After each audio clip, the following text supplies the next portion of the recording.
Sortie d'audience à l'ordre, le décor est planté, où la déontologie semble s'être absentée. Des citoyens blessés demandent un peu d'écoute sur ces effets secondaires qui sèment le doute. Mais la réponse est là, brutale et sans détour. Plus besoin de paroles pour faire la cour. L'empathie a fondu sous les feux des plateaux, laissant place au mépris, ce triste nouveau saut. Plus primum non nocere, mais un index dressé.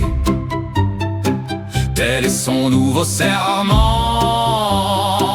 pour nous voir délaissés, aimant les gros virements, fuyant la transparence.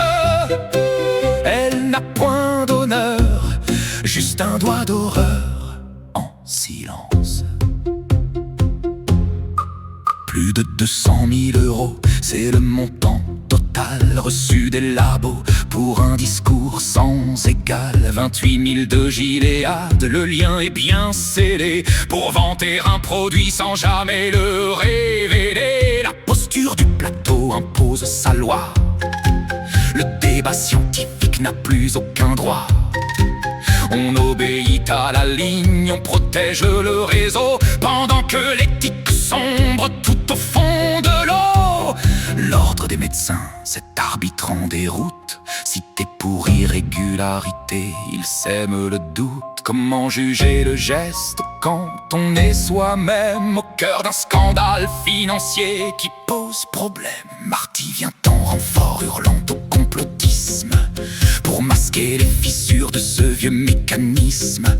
Mais les Français s'éloignent, la confiance est finie. 8 sur 10 disent non à cette mascarade finie. Ce n'est pas qu'un geste, c'est une rupture, le symbole éclatant d'une science sous rature. Le coût humain explose, les victimes sont ignorées. Derrière un doigt levé, les vérités sont enterrées. Plus primum non nocere, mais un index dressé. Tel est son nouveau serment pour nous voir délaissés, aimant les gros virements, fuyant la transparence. Elle n'a point d'honneur, juste un doigt d'horreur en silence.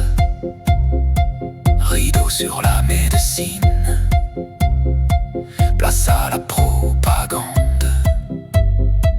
Le serment d'Hippocrate est passé à la trappe en grande pompe. Primum non nocere. Non, surtout ne pas déplaire aux payeurs. Merci à François pour son article.